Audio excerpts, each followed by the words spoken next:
I've fallen in love with someone else, and I don't care how you feel, my wife said, holding his hand in our bedroom. Her face turned pale when she realized she had lost everything in one night. Aiden's flight landed in Chicago 2 hours early, his suitcase rattling against the airport's polished floor as he hurried to catch an Uber. He'd cut his Seattle conference short, eager to surprise Leah with tickets to a jazz club she'd mentioned months ago. Their marriage had been strained. Late nights at her firm, her guarded phone, his ignored texts. But tonight, he thought, could restart something. He clutched the tickets in his jacket, picturing her smile as he pulled into their Lincoln Park brownstone. The house was dark, except for a faint glow from their bedroom window. Aiden's pulse quickened. Leah wasn't expecting him until tomorrow. He unlocked the door, stepped inside, and heard voices, hers, soft and teasing, and another, deeper, unfamiliar. He climbed the stairs, each creak amplifying his dread. At the bedroom door, he froze. Leah sat on the bed, her hand clasped in Diego's. A colleague from her firm Aiden had met at last year's holiday party. Diego's tie hung loose, his jacket slung over a chair. Leah's eyes met Aiden's, but instead of shock, she offered a cold smirk. I'm in love with him, Aiden. You need to deal with it. Her words hit like a slap, sharp and deliberate. Diego shifted, avoiding Aiden's gaze, but didn't let go of her hand. Aiden's throat tightened, his instinct to shout stifled by a colder urge. He noticed Leah's phone on the nightstand, screen lit with a new message. How long? He asked, voice low steady. Leah shrugged, leaning closer to Diego. Does it matter? You've been checked out for months. Aiden's jaw clenched, but he didn't argue. He stepped forward, grabbed her phone, and slipped it into his pocket before she could react. What are you doing? She snapped, standing. Diego rose too, hand outstretched like he might intervene. Aiden ignored him, turning for the door. I'll be at Mike's, he said, not looking back. Leah called after him. You're overreacting, but he was already halfway down the stairs. In the Uber to his friend Mike's apartment in Wicker Park, Aiden unlocked Leah's phone using her old passcode. She hadn't changed it. His hands shook as he scrolled through her texts with Diego. Messages stretched back months. Late-night meetups, flirty emojis, plans to move on after the firm's annual gala next week. One text from Diego read, his trip's perfect timing. We'll have a house. Aiden's stomach churned. He screenshotted everything, his fingers moving mechanically. Another message popped up from Diego. He's gone. Come back up. Aiden's grip tightened, but he didn't respond. Instead, he searched Diego's name online, finding a LinkedIn profile linked to a family photo. Diego, smiling with a woman named Sophia and 2 kids. Sophia's contact was listed on a charity board's website. Aiden saved her email, his mind racing. Mike opened his apartment door, eyebrows raised at Aiden's expression. You look like hell, he said, stepping aside. Aiden dropped his suitcase and collapsed onto the couch, recounting the scene in clipped sentences. Mike listened, cracking open a beer, but not drinking. She's playing you, he said finally. Diego's married, right? Aiden nodded, pulling out Leah's phone. His wife doesn't know. Mike leaned forward. You're not going to do anything stupid, are you? Aiden shook his head, forwarding the screenshots to his own email. Not stupid, just honest. The next morning, Aiden woke to 3 missed calls from Leah and a text. We need to talk. You took my phone? He ignored it, heading to a coffee shop to clear his head. Over black coffee, he drafted an email to Sophia, attaching the screenshots and a brief note. You deserve to know what's happening. I'm sorry. He hesitated, then hit send. His phone buzzed again. Leah, now calling from a different number. He let it go to voicemail. Her message was sharp. Aiden, stop acting like a child. Bring my phone back. He deleted it, his resolve hardening. That evening, Leah showed up at their house with Diego, unaware Aiden had borrowed Mike's car and parked across the street. He watched them enter, laughing, Diego's arm around her waist. Aiden's chest burned, but he stayed calm, pulling out his own phone to record audio through the open window. Leah's voice carried. He's too spineless to do anything. We're fine. Diego chuckled, murmuring something Aiden couldn't catch.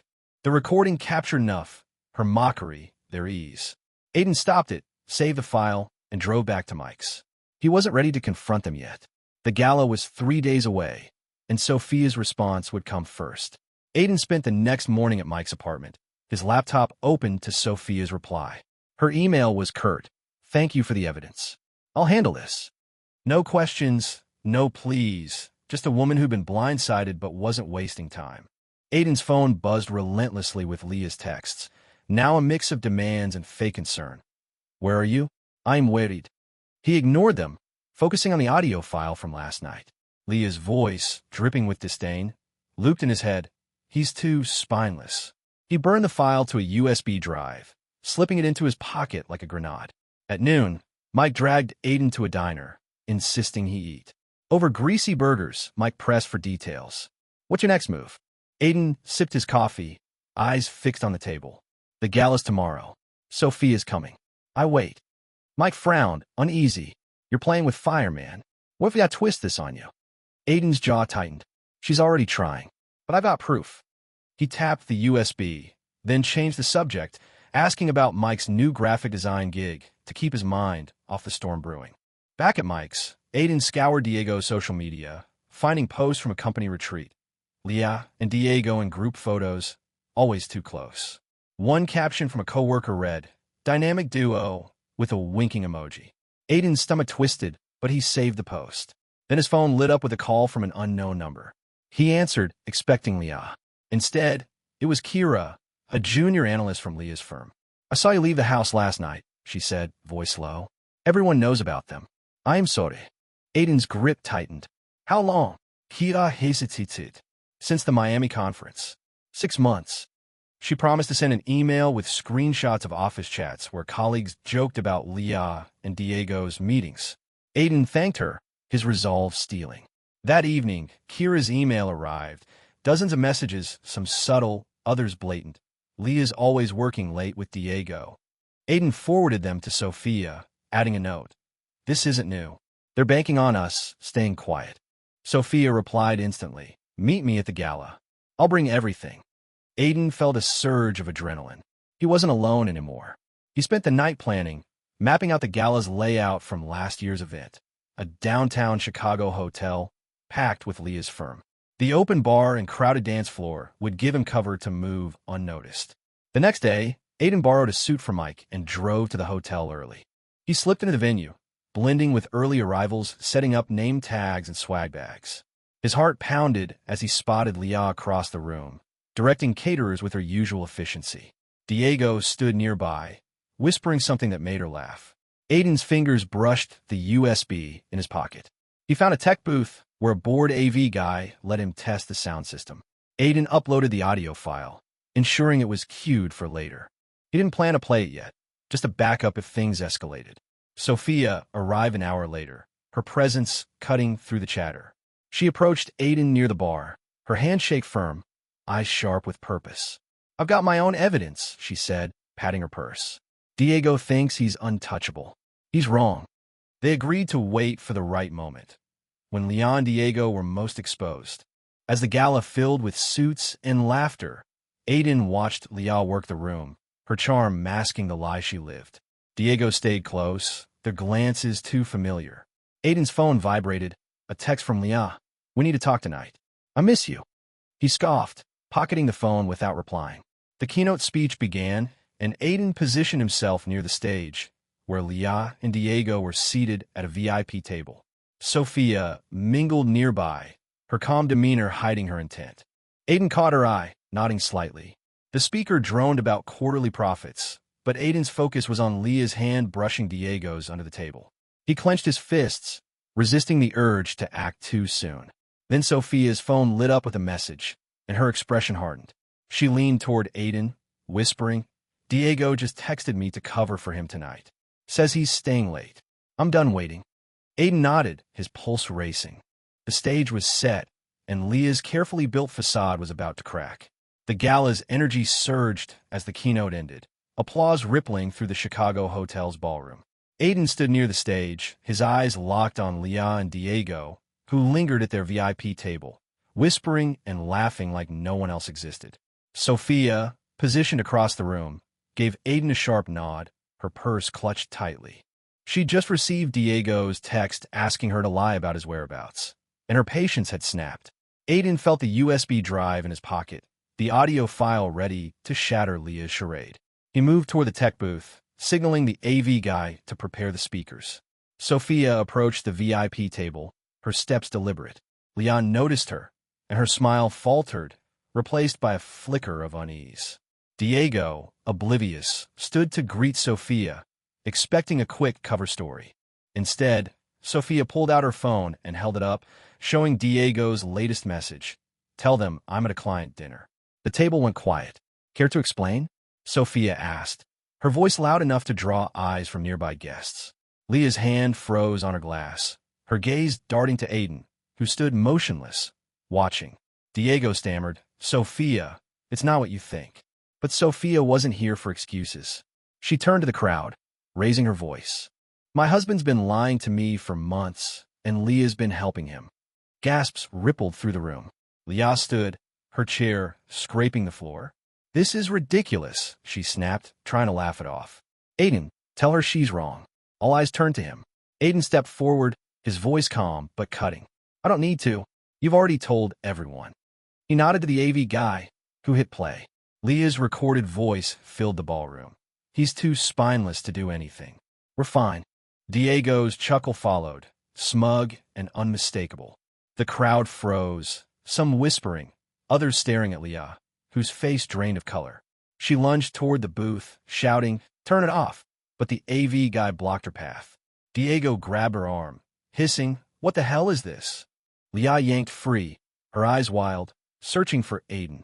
He stood his ground, arms crossed. As the recording looped her mockery again, guests pulled out phones, some recording, others texting. The firm's CEO, standing nearby, looked grim. Sophia seized the moment, holding up printed screenshots of Leah and Diego's texts. "This isn't a one-time mistake," she said, tossing the pages onto the table. "They've been planning this for months." The paper scattered, one landing in front of the CEO, who scanned it and shook his head. Leah's voice broke through the chaos. "Aiden, you're humiliating me," she yelled, stepping toward him. He didn't flinch. "You humiliated yourself," he said. "I just made sure everyone saw it." The crowd parted as Leah's colleagues stared, their whispers turning to murmurs of disbelief. Diego bolted for the exit, but Sophia followed, her voice carrying. "You're not running from this, Diego. I'm filing for divorce tomorrow." The doors swung shut behind them. Leah turned to Aiden, her eyes desperate. "You don't understand," she pleaded. "It wasn't serious. I was stressed. He was there." Aiden cut her off. "You brought him into our home, yeah. You laughed at me." He pulled out her phone, still in his possession, and placed it on the table. "You're done lying." The CEO approached, his tone icy. "Leah, we'll discuss this Monday. Leave now." Leah hesitated, then grabbed her phone and stormed out, shoving past guests who avoided her gaze. Aiden watched her go, his chest tight, but his mind clear. The crowd dispersed, some approaching him with awkward sympathy, others gossiping in hushed tones. The CEO pulled Aiden aside. "I'm sorry you went through this," he said. "Take the week off." Aiden nodded, but his focus was elsewhere. He texted Sophia, "You okay?"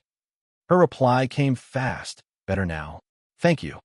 As the gala wound down, Aiden slipped out to the hotel's parking lot, the night air sharp against his skin. His phone buzzed, a message from Kira, the analyst. "You did the right thing. Everyone's talking about it." Aiden didn't respond. He drove to Mike's, the city lights blurring past. Mike was waiting, a beer in hand. "Heard it was a shit show," he said, grinning faintly. Aiden collapsed onto the couch, the weight of the night settling in. "It's not over," he said. "She'll try to spin this." Mike nodded. "And you'll be ready." Aiden touched the USB in his pocket, knowing Leah's next move would test him again. Aiden woke to a barrage of notifications, his phone buzzing on Mike's coffee table. Leah had flooded his inbox with emails, each subject line more desperate. "Please read. I can explain. Don't destroy us." He deleted them unopened, unwilling to let her words burrow into his resolve. A voicemail from her sister, Tara, waited, her voice shaky, asking to meet. Aiden ignored it, suspecting Leah's influence. He showered, grabbed the USB drive, and headed to a law firm in downtown Chicago, where he'd booked a consultation with a divorce attorney named Rachel. Rachel scanned the screenshots and listened to the gala's audio, her pen tapping the desk. "This is solid," she said. "Adultery won't sway the court much, but your evidence strengthens your case for assets and alimony." Aiden nodded, his focus sharp. "I just want out clean," he said, handing over financial records he'd pulled from their joint accounts. Rachel promised to draft papers by week's end. As Aiden left, his phone lit up with a text from Leah's co-worker, Kira. "Leah's telling people you set her up." Aiden's jaw tightened.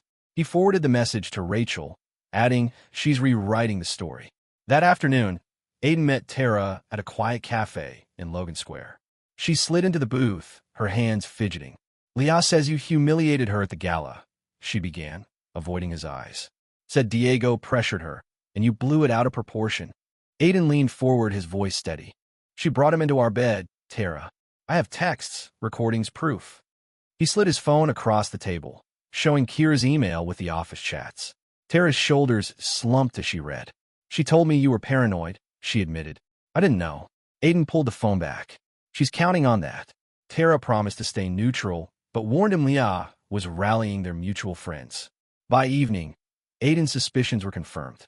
His phone buzzed with a message from a college buddy. "Nate, Leah called, said you're spiraling. What's going on?" Aiden didn't respond. Instead, he drove to a print shop, making copies of the key screenshots and audio transcript. He mailed them to Nate and two other friends Leah had likely contacted, with a note. "This is the truth. Decide for yourself." Back at Mike's, he found a new email from Leah, this time a formal letter. She claimed workplace stress had clouded her judgment and proposed couples therapy. Aiden forwarded it to Rachel, who replied, "Classic damage control. Stay silent." The next day, Aiden learned from Kira that Leah had been placed on leave from the firm, pending an ethics review. Diego, meanwhile, had been transferred to a smaller office in Milwaukee, his reputation in tatters. Aiden felt no satisfaction, only a dull ache. He spent the afternoon at a community center, signing up to volunteer at a food drive, something he'd done before Leah, before their life had consumed him. The organizer, Emily, greeted him warmly, explaining the sorting process with quiet enthusiasm. Aiden found himself listening, distracted from his anger for the first time in days. That night, Leah escalated. She showed up at Mike's apartment, banging on the door. Mike opened it, blocking her path. "He's not here," he lied, though Aiden stood just out of sight, gripping his phone. Leah's voice was frantic. "I just need 5 minutes, Mike. He's ruining everything." Mike crossed his arms. "You did that yourself. Go home." She left, but not before texting Aiden, "You're turning everyone against me. This isn't you." He didn't reply, instead saving the message for Rachel. Mike turned, shaking his head. "She's desperate, man. Watch your back." The following morning, Aiden got a call from the firm's HR director requesting a meeting. He arrived at their Loop office, where the director, Carla, played a recording of Leah's version. She claimed Aiden had hacked her phone and fabricated the gala audio. Aiden calmly handed over the USB and his phone, showing the original timestamps. Carla's expression softened. "We're handling this internally," she said. "Leah's facing consequences." Aiden nodded, leaving with a weight lifted, but he knew Leah wouldn't stop. As he stepped onto the street, his phone buzzed. Sophia, asking to meet. "I'm pressing charges for fraud," she said when he called back. "Diego hid assets. Want to join me?" Aiden agreed, sensing the tide turning. Aiden met Sophia at a law office in Chicago's Loop, where her attorney outlined a case against Diego for hiding assets during their marriage. Aiden shared his evidence, texts, recordings, and Kira's office chats, strengthening Sophia's claim. "This could help your divorce too," the attorney said, noting Leah's involvement. Aiden signed on, determined to ensure Leah faced consequences. He left the meeting and drove to his new apartment in Evanston, a small one-bedroom he'd leased to start fresh. Unpacking boxes, he ignored a new text from Leah. "You're making a mistake. Let's fix this." The next day, Rachel, Aiden's lawyer, called with news. Leah had agreed to a no-fault divorce to avoid a public battle. "She's scared of the evidence," Rachel said, emailing the proposed settlement. Aiden reviewed it at a coffee shop, noting Leah's request for half their savings. He refused, instructing Rachel to push for a split favoring him, citing her infidelity. Rachel filed the papers that afternoon, and Aiden felt a knot loosen in his chest. He texted Sophia, "Papers filed. How's your case?" She replied, "Diego's caving. Thanks for the backup." Leah's campaign persisted. She called Aiden's mother, Ellen, claiming she'd been manipulated by Diego and needed family support. "Ellen, skeptical, fund Aiden." She sounded convincing, Ellen admitted, "but I trust you." Aiden shared the gala audio, and Ellen's voice hardened. She's not welcome here anymore. He thanked her, relieved to have one less front to fight. Later, Kira texted. Leah had resigned from the firm after the ethics review recommended termination. Aiden saved the message, another piece for Rachel. At the community center, Aiden sorted donations with Emily, the volunteer coordinator. Her easy humor, joking about his terrible box folding skills, drew a rare laugh from him. She invited him to a fundraiser dinner, and he accepted, craving normalcy. That evening, Tara, Leah's sister, texted an apology. I saw the texts. She lied to me too. I'm done defending her. Aiden replied, thanks for saying that, and meant it. Tara's shift felt like a small victory. Proof Leah's narrative was crumbling. A week later, Aiden met Leah at a mediator's office to finalize the divorce. She sat across from him, her hands clasped tightly, avoiding his gaze. The mediator read the terms.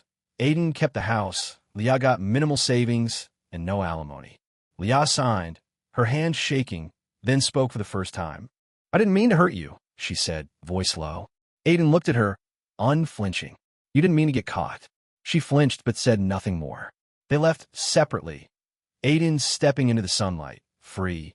The fundraiser dinner was a quiet affair at a local brewery. Emily sat beside Aiden, sharing stories of her volunteer work in a women's shelter. He opened up about his divorce, keeping it brief but honest. She listened, nodding without judgment, and suggested they grab coffee sometime. Aiden agreed, his first step toward something new. Back home, he found a letter from Leah, slipped under his door. It admitted her affair was deliberate, driven by ambition and ego, not stress. She wrote, I'm starting over. I hope you can too. Aiden tossed it in the trash, uninterested in her redemption. Sophia texted the next day. Diego had settled, losing most of his assets. Couldn't have done it without you, she wrote. Aiden felt no thrill, only closure. He volunteered again, finding purpose in the routine. Emily joined him for coffee, their conversation flowing from books to travel dreams. She didn't push, and he didn't retreat. Weeks later, at the courthouse, Aiden watched the judge finalize his divorce. Leah wasn't there. She'd moved to a new city, Kira said, chasing a fresh start. Aiden walked out, Jasper, his rescue dog, waiting in the car, tail wagging. At home, Aiden cooked dinner, his first real meal in months, and ate alone, Jasper at his feet. His phone stayed silent. No pleas from Leah, no lies. He scrolled through photos from the fundraiser, pausing on one of him and Emily laughing. The ache of betrayal lingered, but it no longer owned him. He'd chosen truth, and it had carved a path forward, one he was ready to walk.